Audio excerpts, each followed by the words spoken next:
Genuine conversations with unique minds on the threats, the complexity, and the geopolitics shaping our world. This is the Entropy Podcast with Francis Gorman.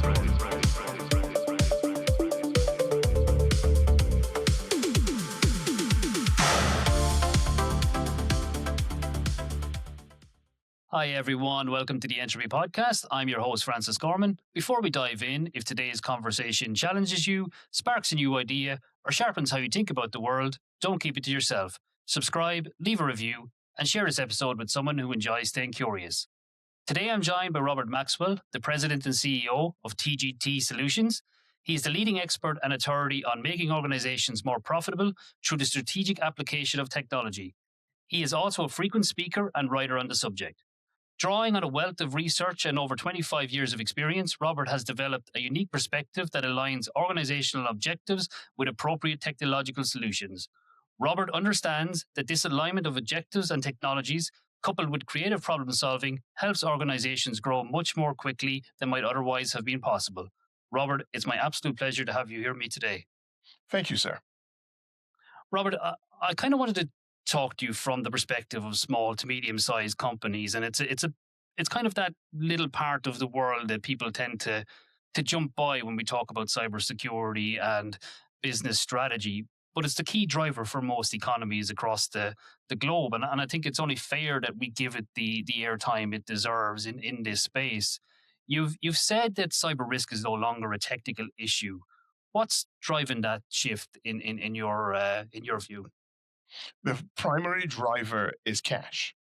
People work hard to accumulate cash. People work hard to build assets. One of those assets for smaller and medium-sized businesses tends to be trust. Cyber is the way in which you can lose all of that in under 1 minute. So businesses have regrettably had to become very acutely aware of it. And it's no longer a technical issue. It was a technical issue when you could say to someone down the hall, please take care of that. Or you could say to your provider, it's your responsibility. Given the amount of cash, the amount of credibility, the amount of intangible asset involved, it's very much now a management responsibility. Robert, when you talk about cash, do you equate that to the liquidity of a company and their ability to do business that could be put at risk as a result of a cyber attack? Or are you talking about something different in that view? I'm speaking about cash in the traditional sense, as in someone gets into your account. I'm speaking about cash in the wider sense, whereby a client who might have trusted you, paid you regularly, is no longer doing so. I'm talking about a supplier relationship where you might have had terms and those terms are no longer available to you. So whether it's the inflow, the storage, or the outflow of cash, it's all very implicated because of the advent and the growth of cyber. Interesting viewpoint. And when we look at that, I suppose cash flow is the bloodline of a business. And this is why you say cyber is now shifting into a very specifically business problem away from just being a technical issue for organizations. Has that not always been the case, or do you think that shift has happened in the last number of years? It may have been the case to some limited extent some time ago. You were able to pick the phone up, perhaps call your supplier, say, I'll pay you in 10 days. You were able to pick the phone up, speak to your client and say, look, I need a check sooner rather than later. So there may have always been the presence of the matter, but cyber has changed the dynamic completely. Many transactions are done electronically. A lot of communication is done electronically. And we both know from experience, you don't just trust, you have to verify.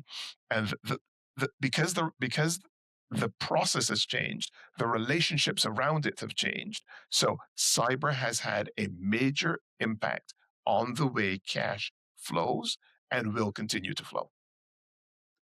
And I have to ask, because Ireland has gone very much cashless. I know I still hold on to a couple of 50s in my wallet every week just because I have a trust issue. But in Canada, has the economy moved into that cashless workflow where that physical fiat is no longer as widely available and everything is tap by your phone, your watch, or your card? Is that the same outcome that you guys are seeing over there? Yes, very much it's the same outcome.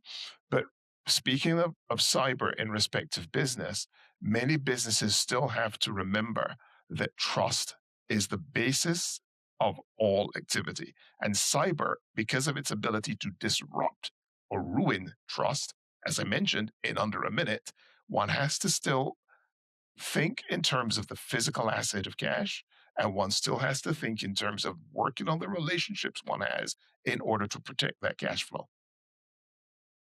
Okay. And Robert, when you look at this from the provider viewpoint, what do you see as the biggest disruptor to a company's cash flow in the small to medium enterprise? And I suppose it is important to point out we are talking small and medium enterprises, so that lifeline of credit may not be as widely as available as a Fortune 500 per se, or that insulation to a cyber attack is far more detrimental to their ability to operate or their license to operate. One would think.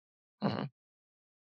So, what we see in small and medium businesses is the reliance heavily on one bank, one financial institution, one account, usually one person with access to it. That person's access becomes compromised, and it then becomes very difficult for that business to continue.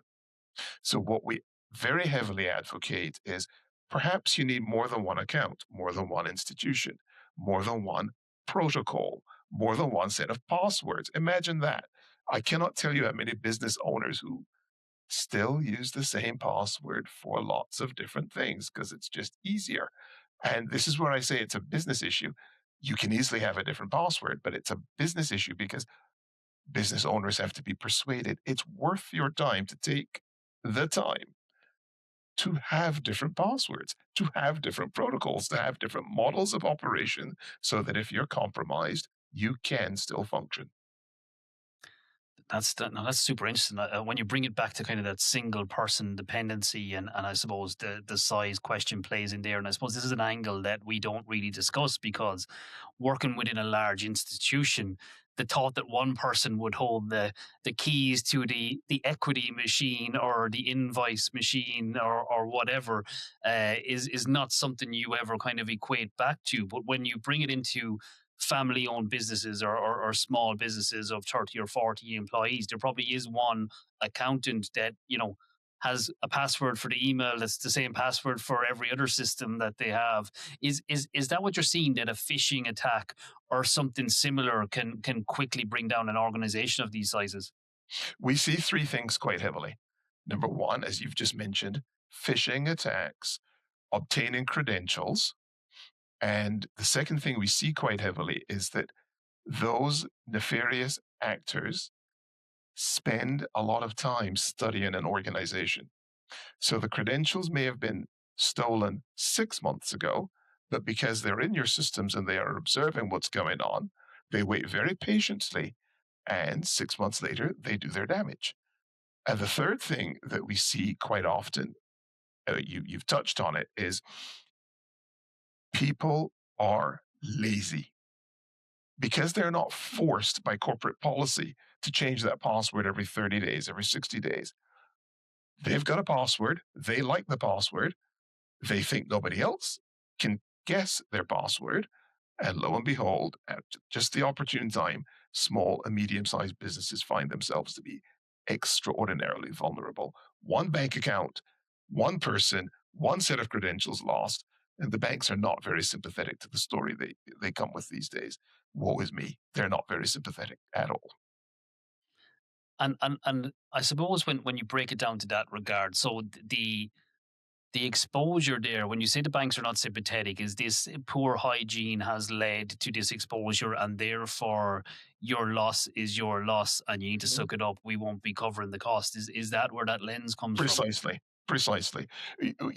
One might have seen 3, 4 years ago a bank with whom one has done business for 20, 30 years say, I understand, we'll talk about it, et cetera, et cetera.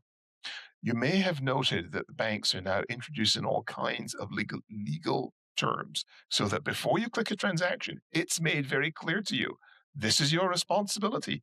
We have no ownership in this matter. Once you click, it's yours. And so many businesses we've seen come along after the fact and say, but I didn't know. And they're kindly referred to that legalese, and their bank of 20, 30 years just does not take ownership of their poor hygiene.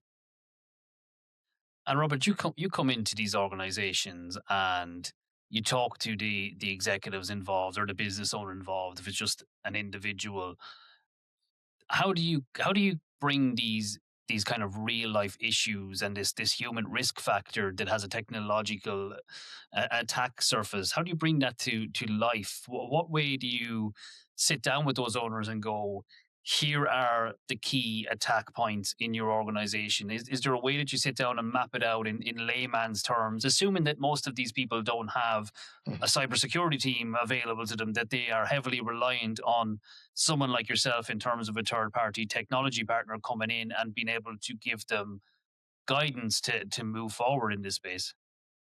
I recently wrote a book called Cyber Model Dividends. And the thesis of this book is business owners need to think about cyber as an investment in the same way they would invest in a stock in the stock market. With a stock, you would do some thinking, you would do some analysis, and you will say, I would like to buy 20 shares in stock A. You understand that having made the investment, at some point, you are entitled to receive a dividend. We try to use that metaphor heavily when speaking to business owners.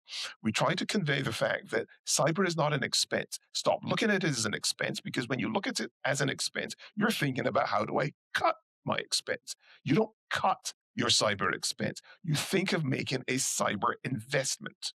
And an investment, once made, properly studied, well executed, should pay dividends down the line. So we try to speak to them about thinking about cyber as an investment. Perhaps you don't buy everything you need today. Perhaps you buy 2 shares today. Perhaps tomorrow, when you have a bit more money, you buy 5 more shares, and so on and so forth, until you get to that point where you hold a position. Now I'm holding 1,000 shares in this company. You've made an investment. And as an investor, you think to yourself, one day, whether it's next year, 5 years from now, I will receive a dividend, and that dividend is going to make me very happy. I'm going to be very happy I made that investment. We try to bring that thinking to the fore because there's several investments which smaller and medium-sized businesses need to make. The most important, by the way, is in their people and training their people, but they need to make those investments, be cognizant of those investments, manage as you would manage an investment so that at the appropriate time, the dividend will be there. One key dividend is we'll have a password policy. We'll enforce the password policy so that even though the bad guys have been in there for 6 months, by the time they come to use the password that they think they so cleverly stole and they're ready to use, oops, it no longer works. What a dividend to receive, the protection of your bank account in your hour of need. I do like that analogy. I'm going to steal the invest in my shares, and I will give you a dividend, and that dividend is revenue protection for your business essentially. Mm. Robert, I cannot, perhaps I can just share this thought with you. I cannot tell you how many times, it's embarrassing. I cannot tell you how many times people call us up and say, we've been hacked. Okay. Why didn't you call me before you were hacked? Well, we were. This is not a joke. You can't make this stuff up. We were too busy at the time. But why are you calling me now then? Because you've been hacked. Your money's been stolen. I can help you perhaps in some way, shape, or form, but this is now going to cost you significantly more, like hundreds of times more than it will have cost you had we had this conversation 6 months ago. But I didn't have the money, but I didn't have the time. But then how are you going to have the time now to spend hundreds of times as much? The investment model is the only model that will protect a business. hindsight is a great thing, Mhm. as they say. Robert, I'm always interested to understand. So you've witnessed the shortcomings, let's say, across multiple years in business. What what point did you get to that said I need to document these in a way that's consumable by others that led to that inception of sitting down to write a book, and how did that process help you streamline your thoughts, and I suppose your intuition of what good looks like for others to understand? It started when we got into cyber about 7, maybe 8 years ago. And we worked with large organizations who intuitively understood the danger and took many steps to better protect themselves. At the same time, we noticed our smaller clients having a very cavalier attitude. Primarily, we're too small to be hacked. I cannot tell you how many times I cannot tell you how many times I've heard that said. We're too small to be hacked. We don't have anything of interest to anyone. So we here we are working with our large corporate organizations who are how much more can we do? What else can we do? And here we have a set of smaller organizations who are, oh, it doesn't apply to me. I'll get around to it at some point. And it occurred to us we better figure out how to package the thinking and share it with a smaller organization in a way that they can relate to it. That's the genesis of the thinking about packaging it in the form of a book. We try to make the book very readable, very understandable, but the key concept is one of this is an investment, not an expense. What's the key learning that came out of the book that you didn't expect? The key learning was the benefit which small organizations with the right thinking can create for themselves. When we began to say to people, what you're building for yourself, your children, and your grandchildren. Think about their legacy. And that type of thinking, we realize, has really resonated with a lot of individual business owners. They can relate to the fact that their legacy is going to be damaged if they don't take this one extra precautionary step. So we finally found a language that can resonate with business owners, and for us that's been a big takeaway. I actually really like that. When you reframe it that these companies are family kind of owned, or they're Mhm. owned by individuals, you're building for the future, for the next generation. You're building generational wealth, but that could all be eradicated very quickly. It's not a multinational conglomerate that has hundreds of millions of euro in the bank. If you're doing well, you're in the 1 to 10 million bracket, which is life changing cash flow. But if it's all tied back to a single point of failure and a single bank account and a single moment that a compromise can happen, I can see how that can devastate, a generation of a family that have spent maybe a lifetime building something up to where it is today. So Mhm. I can really see how framing or reframing risk and tying it to kind of an emotive trigger Mhm. could be really powerful. And I really do like that. And these are things that don't normally come out in conversations with individuals who are on the cutting edge of a new AI technology or quantum advancement or whatever. But these are real life conversations. These are things that ordinary business people, ordinary working people that have been on that grind for years. These are realities that need to be brought to the fore, and I appreciate that you're kind of unearthing some of these things.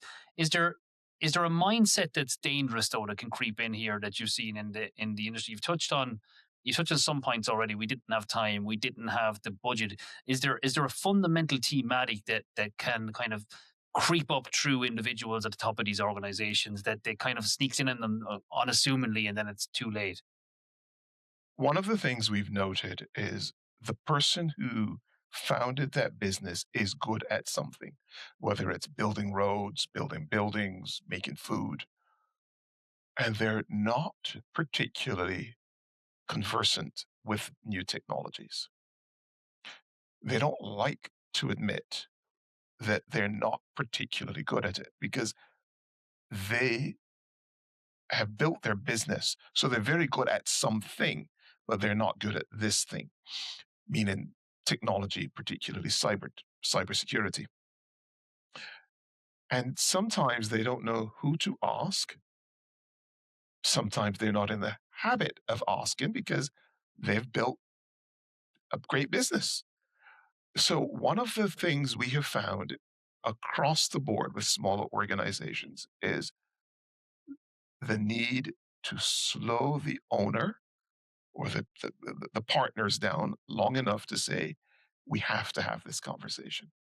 You want to have it now, because if you don't have it now, you will have it later and you will not like the conversation you have later.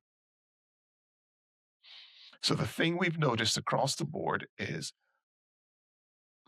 smaller organizations tend to be led by people who don't know about cyber, who don't have the time to learn, who don't like to admit they don't know, and who will not take the time. And this is where we have found the investment metaphor works well for them. It's not an expense, it's an investment.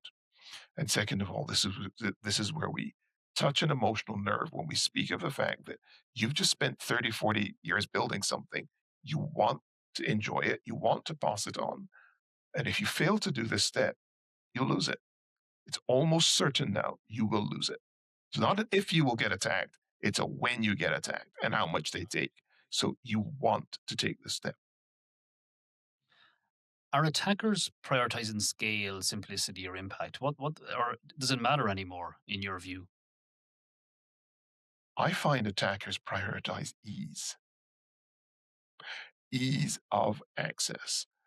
There's some attackers, particularly the state type attackers, who are very strategic. We need this particular vendor's credentials so we can get to this particular middle-sized company in the value chain. So there's some attackers that we have found to be extraordinarily strategic. The vast majority of them focus on ease. How quickly can we get in? How quickly can we get out? And what can we get in the process? It's interesting you touched on the supply chain aspect there because we've seen that quite a bit, especially in the UK, where the smaller feeder companies, that the large entities rely on are the weak points for detonation of malware or ransomware or some sort of an injection attack into source code that's going to be ingested downstream by a larger Mhm. conglomerate. Have you seen much of that in Canada per se across your client pools where the small business does something really well, but actually has some IT connectivity to a larger organization where you're kind of going, guys, you're the key threat vector for Operation A over here. Like we need to not just think about you, we need to think about how you can impact Company A. Mm. As I hinted to you earlier in this conversation, we work with large organizations and they correctly took the approach, what can we harden? What else can we do? So having hardened so many surfaces, they became less vulnerable in those areas. But where was the one place they could not, quote unquote, harden to the extent that they themselves hardened? And that is with a supplier who provides a critical piece of their infrastructure or their work, but who cannot or has not taken the time to invest in the same way. So bad guys knew, well, there are really two areas, one of which is the suppliers, and they knew that the supply chain was the vulnerability that could be exploited and have done so and continue to do so with great effect.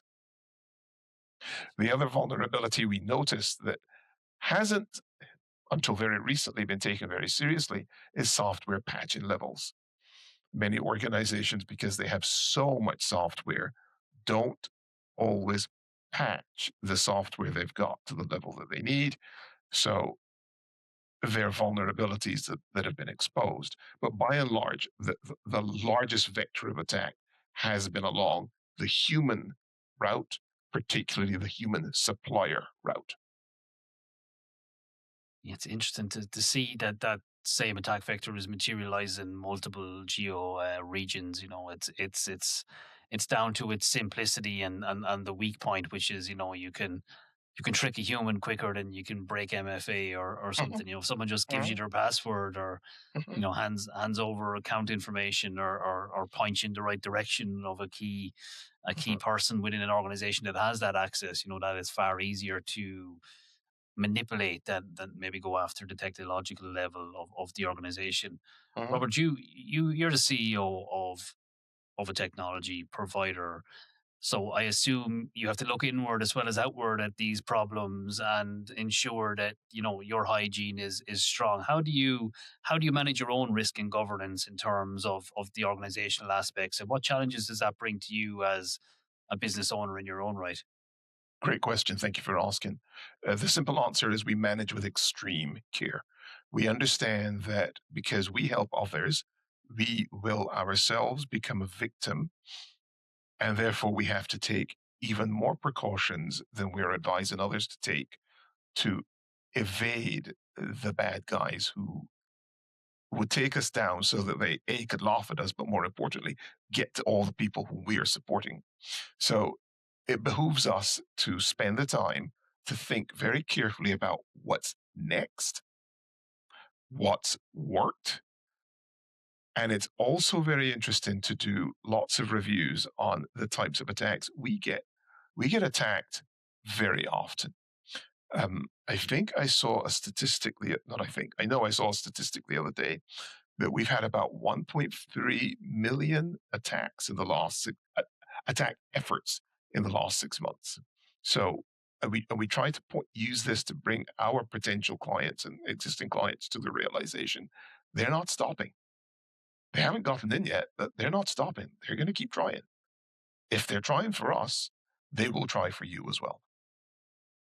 I think that makes it more relatable, though, if you can kind of go, well, guys, look, this is not just me telling you that you need to pay me to do something for you.